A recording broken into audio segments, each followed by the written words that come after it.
नमस्कार, मी प्रसाद. VCNच्या बातमीपत्रामध्ये सगळ्यांचं स्वागत. बातम्यांना सुरुवात करण्यापूर्वी पाहूयात आजच्या ठळक घडामोडी. अखेर हुक्का पार्लरचा गुळगुळीत आवाज बंद. बजरंग दल तसेच पोलिसांना यश.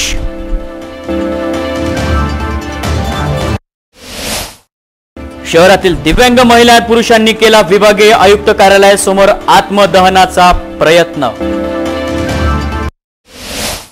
पंढरपूर यात्रेसाठी अमरावती आगारातून सोडण्यात येणार जादा बसेस.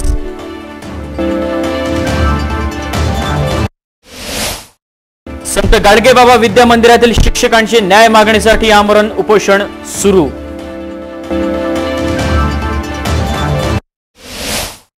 वर्ग 11वीच्या प्रवेश प्रक्रियेस प्रारंभ. दिनांक 29 ते 30 जून पर्यंत करता येईल नोंदणी. तर या होत्या आजच्या ठळक घडामोडी. आता बातम्या बघूयात विस्तारित स्वरूपात.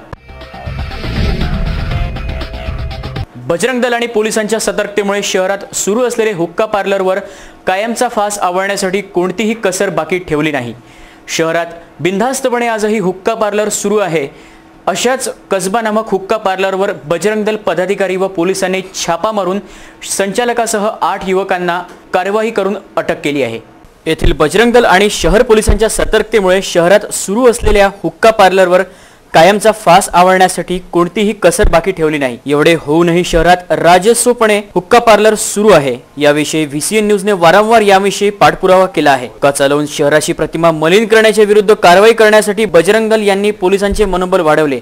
त्यामुळे पोलीस आयुक्त दत्तात्रय मंडलिक यांनी 4 हुक्का पार्लर बंद करण्याचे आदेश दिले होते. शहरात मोठ्या प्रमाणात हुक्का पार्लर चालवून संचालकांकडून दिवसाढोळ्या अल्पवयीन मुले यांना नशेच्या आहारी नेऊन शहराची प्रतिमा मलिन करण्याचा केविलवाणा प्रयत्न करीत असल्याचे शहरात आजही दिसून येत आहे. पोलीस आयुक्त दत्तात्रय मंडलिक यांच्या दिशानिर्देशानंतरही शहरात चोरी छुपे हुक्का पार्लर चालवला जात आहे. रविवार रोजी कठोरा नाका येथील काफिला हुक्का पार्लरवर छापामार कारवाई करण्यात आली. तसेच बुधवारी तपोवन रोडवरील कसबा हुक्का पार्लरवर छापा मारून संचालकासह 8 जणांना हुक्क्याचा आस्वाद घेताना रंगेहात पकडण्यात आलं. या कारवाईत महानगर बजरंग दलाने विशेष भूमिका पार पाडली आहे. या छापामार कारवाईत आरोपी संचालक गौरव खंडेलवाल आणि हुक्क्याचा आस्वाद घेणाऱ्या 7 ग्राहकांचा समावेश आहे. अफलातून आगळीवेगळी नशा करण्यामागे डॉक्टर, इंजिनियर, प्राध्यापक, परिवारातील युवकांचा यामध्ये समावेश असल्याची माहिती मिळत आहे. मागील अनेक दिवसांपासून कसबा हुक्का पार्लर राजराजोसपणे सुरू असल्याची माहिती बजरंग दल पदाधिकाऱ्यांना मिळाली असता यांनी बुधवारी सायंकाळी पार्लरवर नजर ठेवून एका बजरंग दल कार्यकर्त्याला ग्राहक बनवून कसबामध्ये पाठवले. तेथून पूर्ण माहिती मिळाल्यानंतर संपूर्ण बजरंग दल कार्यकर्ता कसबावर जाऊन धडकले.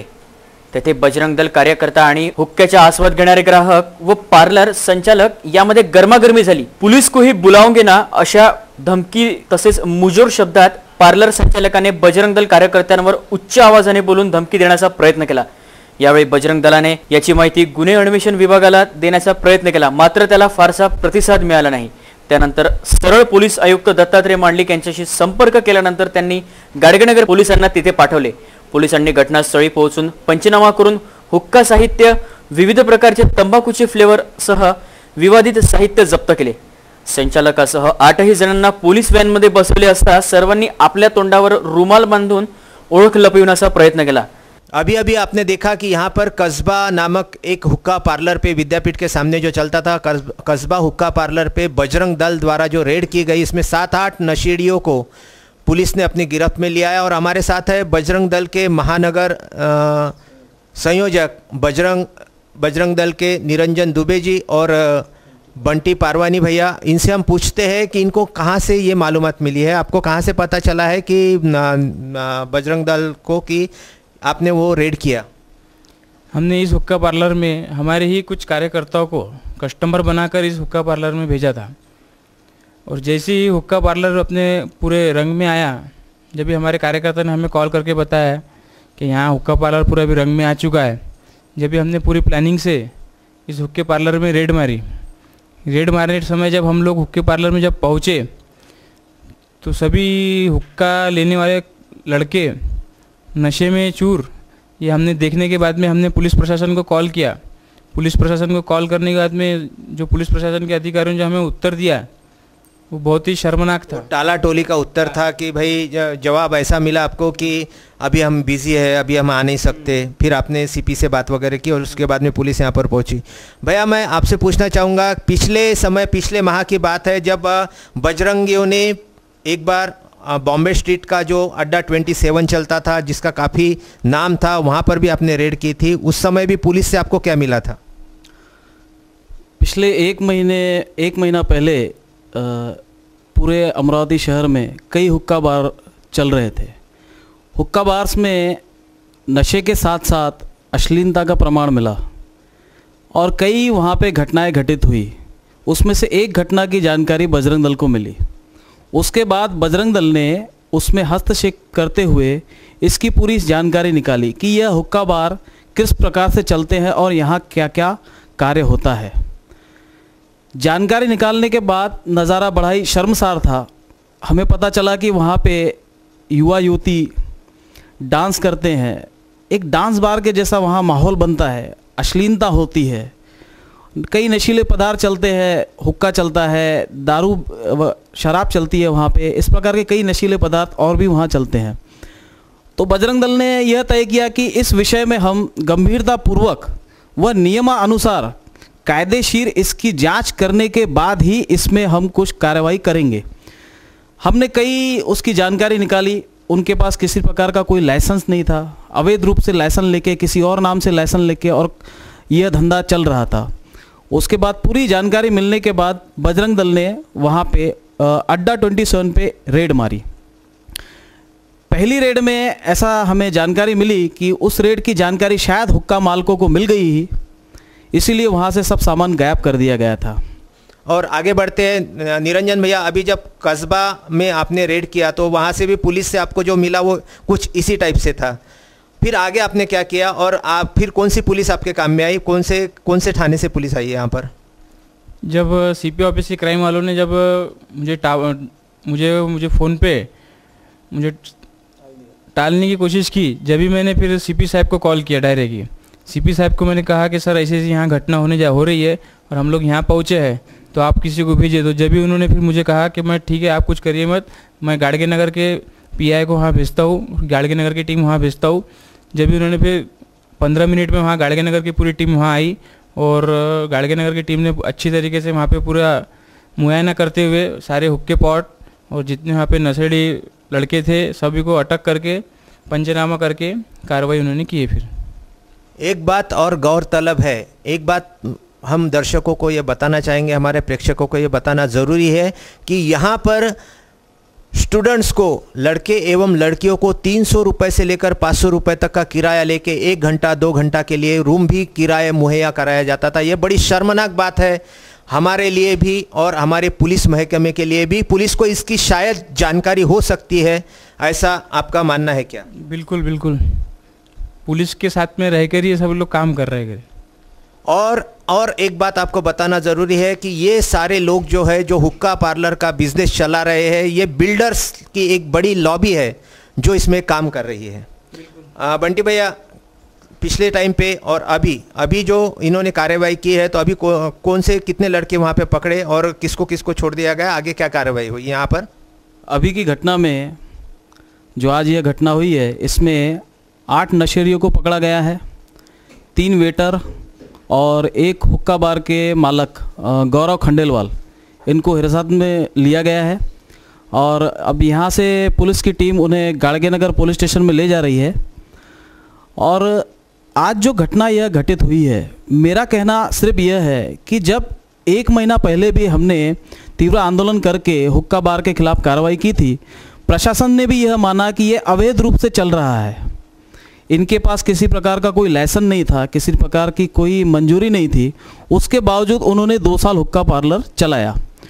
हमारी प्रयत्न के बाद हुक्का पार्लर को बंद करवाया गया, लेकिन हमारा कहना यह था कि 2 साल से इन्होंने जो समाज को गंदा किया है, युवाओं का जो भविष्य खराब किया है, तो इनके ऊपर कोई ना कोई कार्रवाई जरूर होनी चाहिए।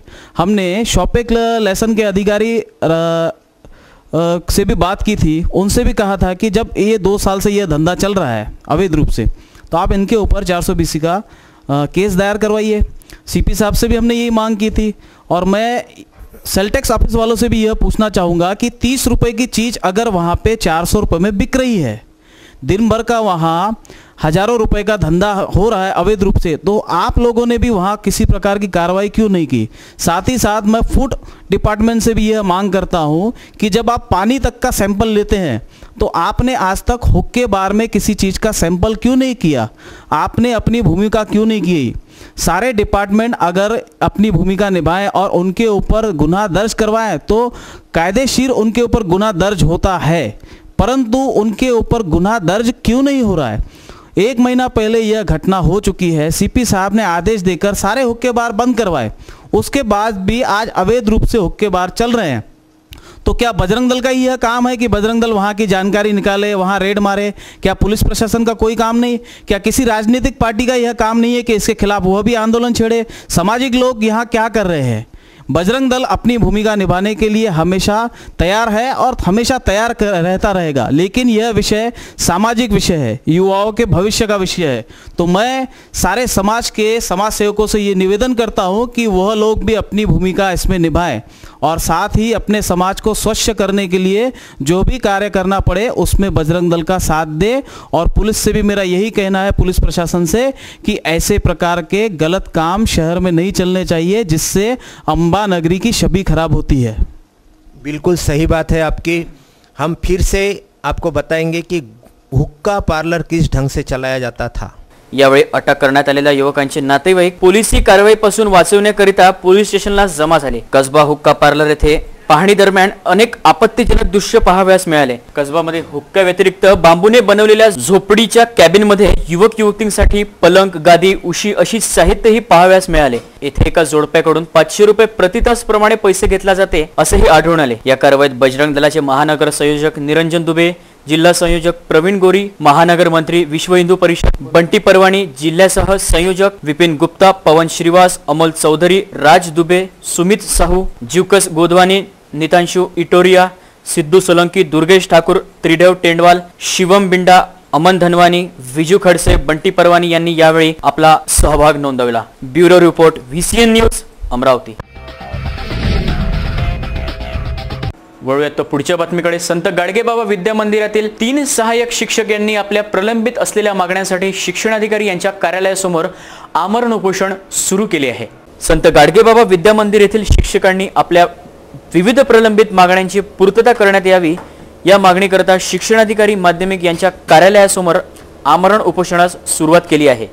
श्री संत गाडगेबाबा विद्या मंदिराच्या सहाय्यक शिक्षिका वैशाली श्रीकृष्ण इसळ, सुनीता शंकरराव पावटणकर, शिक्षक धनंजय भालचक्र या तिन्ही शिक्षकांचे मागील थकीत वेतन त्वरित देण्यात यावे याकरिता भविष्य निर्वाह निधीचे खाते सुरू करण्यात यावे। गठीत केलेल्या वेतन श्रेणीनुसार वेतनवाढीसह शिक्षणाधिकारी कार्यालयामार्फत दरमहा वेतन देयक करण्यात यावे यासह अन्य मागण्यांकरिता शिक्षणाधिकारी प्राथमिक यांच्या कार्यालयासमोर तिन्ही शिक्षकांनी आमरण उपोषण सुरू केले आहे। सुधारित मान्यता आदेशानुसार 16 जानेवारी 2006 ते 15 जानेवारी 2009 पर्यंतचे वेतन 3000 रुपये मानधनाप्रमाणे 1500 रुपयांची मिळालेली वेतन कपात वजा करून देयक करण्यात यावी। माझे 3 महिने पगार झाले होते, त्यानंतर मला एनजीओ भेटले माझे, आणि आता पुन्हा पगार बंद झाला। आज दरवेळेस जर पगार बंद झाले आम्ही काय करणार? वेळेवर पैसे घटना होत असेल तर असं करू नये। नाही, तुम्ही उपोषणाला कायसाठी, कोणत्या मागणीसाठी बसले तुम्ही? आता सध्या पगार बंद झाला। आता पगार बंद आहेत माझे। हो, महिन्याच्या महिन्यात पगार व्हावा एवढीच अपेक्षा आहे, आणि आमचं जे मागचं थकीत आहे ते आम्हाला लवकरात लवकर मिळेल।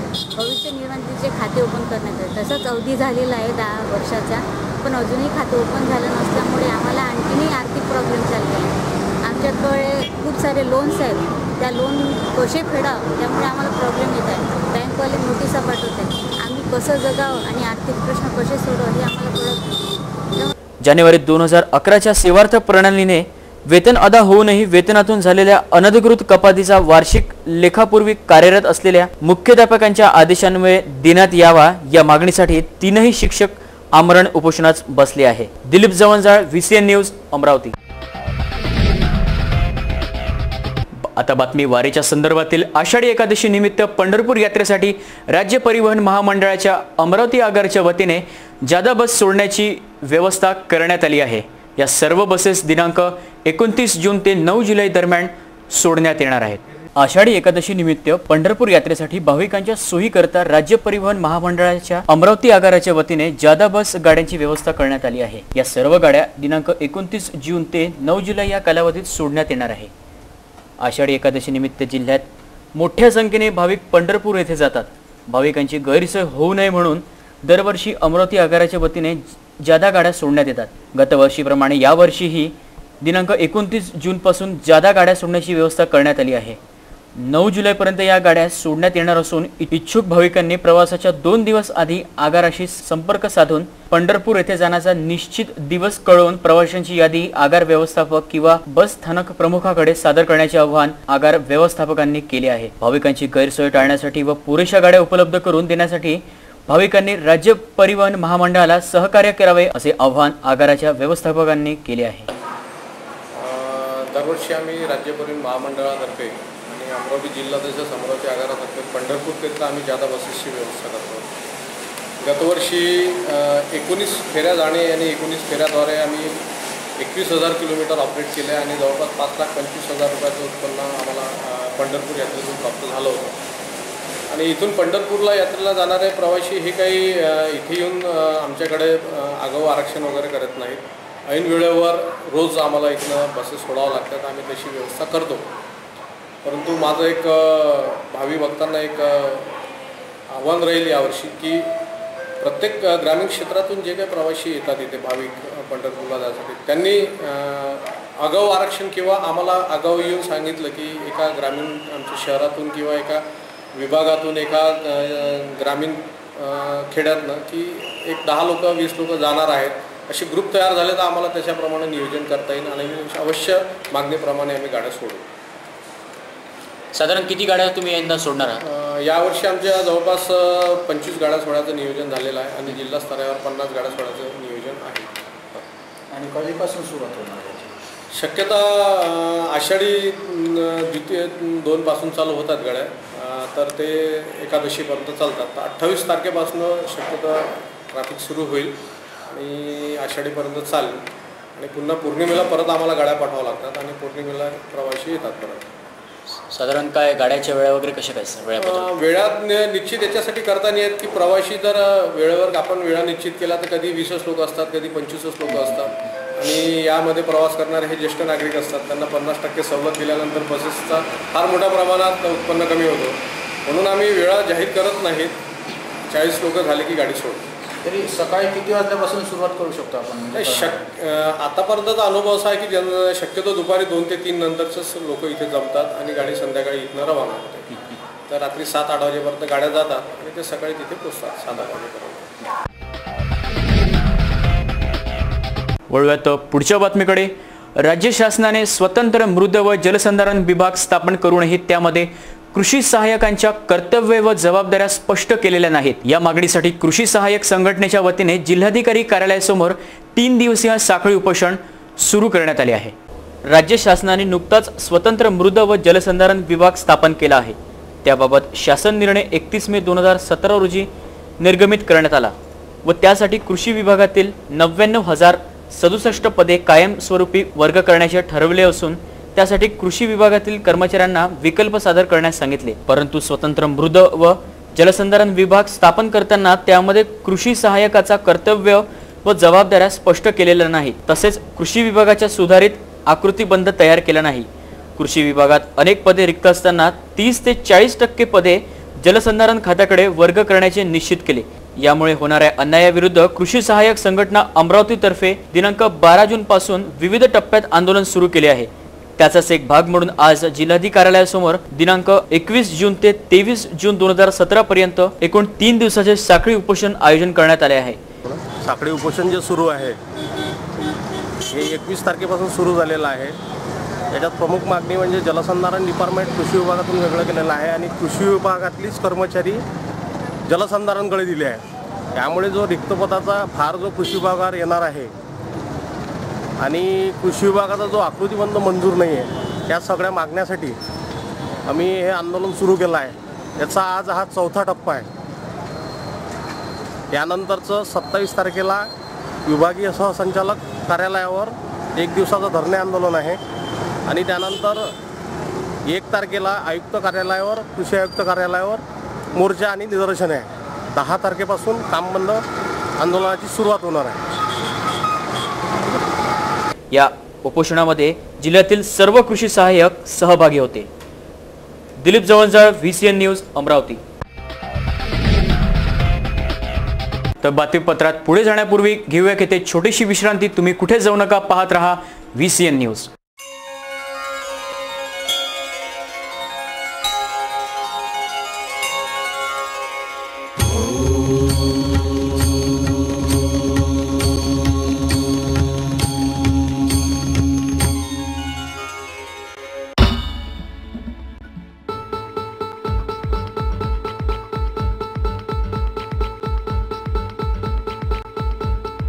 घरची शान, घरचा मान, घराकडे तिचे सर्व ध्यान. कोण आहे ती, अहो हो कोण आहे ती, गृहलक्ष्मी, गृहलक्ष्मी.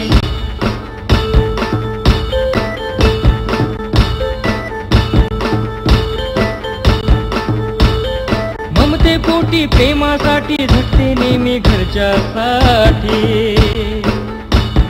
अहो पण काय केलं तिच्यासाठी, म्हणूनच तर घेऊन आलोय गृहलक्ष्मी, आनंद एका स्त्रीचा. अगं बाई, गृहलक्ष्मी. तर विश्रांतीनंतर तुमचं पुन्हा एकदा स्वागत. वळूयात पुढच्या बातमीकडे. यानंतरची पुढची बातमी. शहरातील दिव्यांग महिला पुरुषांनी विभागीय आयुक्त कार्यालयासमोर जिल्हा परिषद समाज कल्याण अधिकाऱ्यावर कारवाईच्या मागणीसाठी आत्मदहन आंदोलन करून आपल्या मागणीचे निवेदन विभागीय आयुक्त यांना दिले. यावेळी आत्मदहनाचा प्रयत्न करणाऱ्या 17 दिव्यांग महिला पुरुषांना गाडगेनगर पोलिसांनी यावेळी अटक केली आहे. अपंग व पुनर्वसनासाठी जिल्हा परिषद समाज कल्याण विभागातील सन 2016-2017च्या वार्षिक बजेटमध्ये 22,000 लाखांची तरतूद करण्यात आली होती व त्याकरिता 31 मार्च 2017 पूर्वी जिल्ह्यातील अपंगांना अर्ज करण्यास सांगण्यात आले होते. याकरिता 350 अपंगांना थेट अपंगांच्या खात्यात निधी जमा करण्याच्या योजनेच्या लाभासाठी अर्ज करून सुद्धा 3 महिन्यांपासून वंचित ठेवण्यात आले होते. शासन निर्णय व न्यायालयाच्या आदेशाप्रमाणे अपंगांचा विकास व पुनर्वसन व्हावा म्हणून हा निधी थेट अपंगांच्या खात्यात जमा करावा व जो विभाग हा निधी खर्च करण्याकडे दुर्लक्ष करीत असेल त्या विभाग प्रमुखाला कारणे दाखवा नोटीस बजावून कार्यवाही करावी असे आदेश जिल्हा परिषद समाज कल्याण अधिकाऱ्यांवर कारवाई करण्यात येत नसून तर दिव्यांगांचा निधी जमा करण्यास दुर्लक्ष होत असल्याची मागणीसाठी अपंग जनता दलाच्या वतीने विभागीय आयुक्त यांच्या कार्यालयासमोर आत्मदहन आंदोलन करून आपल्या मागणीचे निवेदन विभागीय आयुक्त यांना देण्यात आले. यावेळी आत्मदहनाचा प्रयत्न करणाऱ्या 17 दिव्यांग महिला व पुरुषांना गाडगेनगर पोलिसांनी अटक केली आहे. Dilip Jawaljal, VCN news, Amravati. यानंतरची पुढची धक्कादायक बातमी. मूर्तिजापूर तालुक्यातील हेंडस येथे क्षुल्लक कारणावरून पित्याने मुलाची कुऱ्हाडीने घाव घालून हत्या केल्याची घटना पुढे आली आहे. आरोपी पित्यावर गुन्हा दाखल करून त्यांना अटक केली आहे. क्षुल्लक कारणावरून जन्मदात्या पित्याने कुऱ्हाडीने घाव घालून मुलाची निर्गुण हत्या केल्याची घटना मूर्तिजापूर तालुक्यातील हेंडस शेत शिवारात घडली आहे. या घटनेमुळे परिसरात खळबळ माजली आहे. यावेळी पोलिसांनी आरोपी पित्यास अटक केली आहे. मिळालेल्या माहितीनुसार मूर्तिजापूर तालुक्यातील हेंडस हे जन्मदात्या वडिलांनी आपल्या मुलाची हत्या केल्याची घटना इथे घडली आहे. हेंडस शेत शिवारात हत्येची घटना घडल्याची माहिती ग्रामीण पोलीस स्टेशनचे ठाणेदार नितीन पाटील यांना मिळताच ते स्टाफसह घटनास्थळी दाखल झाले. तेथे पोहोचल्यानंतर योगेश बाळू म्हस्के या युवकाचा रक्ताच्या थारोळ्यातील मृतदेह आढळून आला. यावेळी बाळू म्हस्के याला याविषयी विचारणा केली असता त्याने इतरांवर संशय व्यक्त केला. आरोपीच्या अटकेसाठी ठाणेदार पाटील यांनी अकोला येथून श्वानास पाचारण केले. दुपारी 4:30 वाजता उपनिरीक्षक Sujit Dangre, head constable Anil Jagtap, police नायक व श्वानदल परीक्षक व नियंत्रक राजीव चौधरी हिरा नामक श्वानाला घेऊन घटनास्थळी दाखल झाले. योगेश याच्या मृतदेहाजवळ पडलेल्या कुऱ्हाडीचा वास हिरा या श्वानाला देताच त्याने गर्दीत उभ्या असलेल्या पिता बाळू म्हस्के याचा हात धरला. घाबरलेल्या बाळूने हत्येची कबुली देऊन गुन्हा कबूल केला आहे. योगेशला दारूचे व्यसन जडले होते. तो दारूसाठी घरातील धान्य विकत होता, त्यामुळे सतत बापलेकांमध्ये वादविवाद होत होता. योगेशने कांद्याचे कट्टे विकले, यावरून वाद उद्भवल्याने पित्याने योगेशच्या कुऱ्हाडीचा घाव घालून त्याची हत्या करण्याची घटना घडली आहे. बाळू म्हस्के विरुद्ध कलम 302 अन्वये गुन्हा दाखल करून त्याला अटक केली आहे. पुढील तपास ठाणेदार नितीन पाटील करीत आहेत. इयत्ता 10वीची परीक्षा व निकाल घोषित झालेला आहे. आता पुढील 11वीच्या शिक्षणासाठी प्रवेश प्रक्रिया प्रारंभ झाली आहे. जवळपास 7000 विद्यार्थ्यांनी आतापर्यंत ऑनलाईन नोंदणी केली आहे. पुणे, पिंपरी चिंचवड, नाशिक, मुंबई, औरंगाबाद, अमरावती, नागपूर या महापालिका क्षेत्रातील माध्यमिक शाळांमधील इयत्ता 11वीचा प्रवेश केंद्रीय ऑनलाईन पद्धतीने करण्याची कार्यवाही सुरू करण्यात आली आहे. प्रवेशासाठी 4 विभाग पाडण्यात आले असून इन हाऊस कोटा या अंतर्गत 20% कोटा आरक्षित आहे. अल्पसंख्याक कोटा हा धार्मिक तसेच भाषिक अल्पसंख्याकांसाठी 50% जागा आरक्षित ठेवण्यात आल्या आहे. व्यवस्थापन कोट्याअंतर्गत कनिष्ठ महाविद्यालयांसाठी 5% आरक्षित आहे. तर तांत्रिक कोट्यामध्ये NSUIF चे व्यवसाय शिक्षण विषय घेऊन उत्तीर्ण झालेले विद्यार्थी बायोफोकल किंवा MCVC प्रवेशासाठी 25% राहणार आहे. 4ही प्रकारच्या कोट्याअंतर्गत प्रवेश घेण्यासाठी कार्यपद्धती निश्चित केल्या गेल्या आहे. वर्ग 11वी करिता आतापर्यंत 7000 विद्यार्थ्यांनी ऑनलाईन नोंदणी केलेली असून विद्यार्थ्यांना दिनांक 29 जून ते 30 जून पर्यंत नोंदणी करता येणार आहे. 6 ऑगस्ट पासून इयत्ता 11वीचे वर्ग सुरू होणार असल्याची माहिती SB कुलकर्णी, शिक्षण उपसंचालक, अमरावती यांनी दिली. ऑनलाईन जे आहे याची पूर्ण थोडीशी माहिती देऊन द्या. शासनानं पुणे, पिंपरी चिंचवड, नाशिक, मुंबई, औरंगाबाद, अमरावती आणि नागपूर या महापालिका क्षेत्रातल्या म्हणजे 6 विभागीय कार्यालयांच्या माध्यमातून 11वीचे ऑनलाईन प्रवेश करण्यासंदर्भातली बाब निश्चित केलेली आहे. त्याप्रमाणे ही प्रक्रिया सुरू होते आहे. या प्रक्रियेसाठी प्रामुख्यानं 4 प्रकारचा कोटा निश्चित करण्यात आलेला आहे. इन हाऊस कोटा म्हणजे संस्थेच्या अंतर्गत शाळेमध्ये त्यांना प्रवेश देण्याच्या संदर्भातली बाब ही करायची आहे. त्यासाठी 20%चा कोटा आहे. त्यानंतर अल्पसंख्याक म्हणजे ते धार्मिक असतील किंवा भाषिक स्वरूपाचे असतील तर त्याच्यासाठी 50% एवढा कोटा हा महाविद्यालयाला करण्यासाठीचे अधिकार देण्यात आलेले आहे. तसं अल्पसंख्याक दर्जाचं प्रमाणपत्र त्यांनी सादर करणं आवश्यक आहे. त्यानंतर व्यवस्थापनासाठी 5%चा कोटा निश्चित करून दिलेला आहे. आणि तांत्रिक म्हणजे ज्या विद्यार्थ्यांचे 10वीसाठी V1, V2 आणि V3 असे विषय आहेत किंवा NSQF असे व्यावसायिक शिक्षण घेऊन व्यवसायाविषयी घेऊन त्यांनी 10वी उत्तीर्ण झालेले असतील अशाही विद्यार्थ्यांना 25% प्रवेशाच्या संदर्भातली तरतूद उपलब्ध करून दिलेली आहे. आणि हे कोट्याअंतर्गत प्रवेश घेण्याच्या दृष्टिकोनातून त्याला स्ट्रीम वाईज प्रवेश अगोदर घ्यावा लागेल आणि त्यानंतर मग हे सगळ्या ह्याच्या प्रकारचा कोटासुद्धा त्या संस्थेला घेण्याचे अधिकार आपण दिलेले आहेत आणि त्याप्रमाणे ही प्रक्रिया चालू आहे. सध्या ऑनलाईन प्रक्रियेमध्ये त्याची नोंदणी होणं आवश्यक आहे आणि नोंदणीनंतरच हे विविध कोट्याच्या प्रवेशाची कार्यवाही होणार आहे. त्यासाठी अर्ज वगैरे उपलब्ध करून आपल्याला वेबसाईटवर दिलेले आहेत आणि त्याची वेबसाईटसुद्धा निश्चित करण्यात आहे. आम्ही प्रसिद्धी माध्यमाच्या माध्यमातून पेपरमधून अशा पद्धतीची वेबसाईट दिलेली आहे. त्या वेबसाईटवर विद्यार्थ्यानं अर्ज भरायचा आहे. तो अर्ज 2 भागामध्ये आहे. पहिला भाग हा शाळेच्या संदर्भातला आहे किंवा कनिष्ठ महाविद्यालयाच्या संदर्भातला आहे आणि दुसरा भाग हा त्यानंतर विद्यार्थ्यांनी नोंदणी केल्यानंतर भरायचा आहे. तर ही बाब त्या ठिकाणी भरल्यानंतर फॉर्म 1 आणि 2 सबमिट करायचं आहे. त्याची प्रिंट घेऊन त्या ठिकाणी त्या विद्यार्थ्यांनी सादर करायची आहे. अशा पद्धतीची कार्यवाही ही सविस्तर बाब या ठिकाणी प्रसिद्धी माध्यमाच्या तून ही दिलेली आहे आणि विद्यार्थी त्या पद्धतीने कार्यवाही त्याची सुरू झालेली आहे.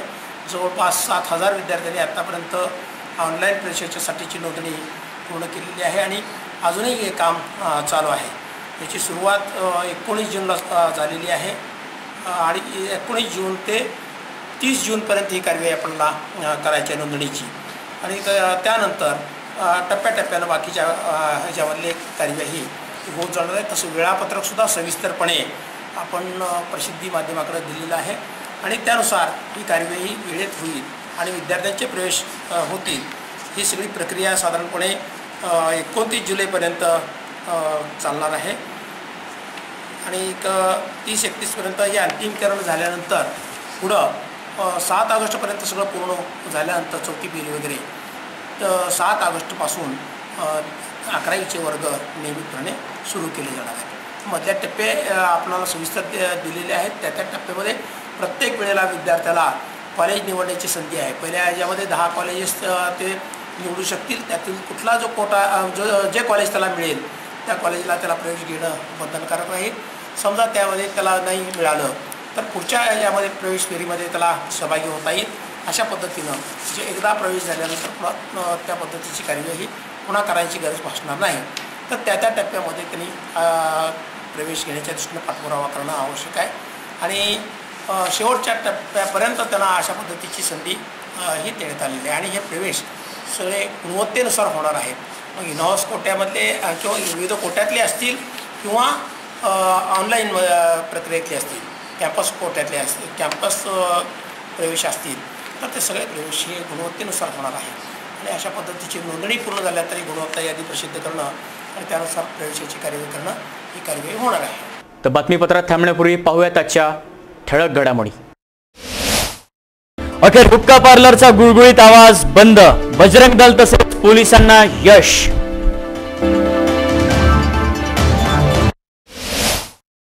शहरातील दिव्यांग महिला पुरुषांनी केला विभागीय आयुक्त कार्यालयासमोर आत्मदहनाचा प्रयत्न.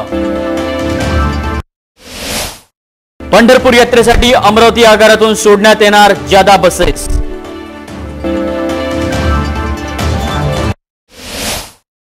संत गाडगेबाबा विद्या मंदिरातील शिक्षकांचे न्याय मागणीसाठी आमरण उपोषण सुरू.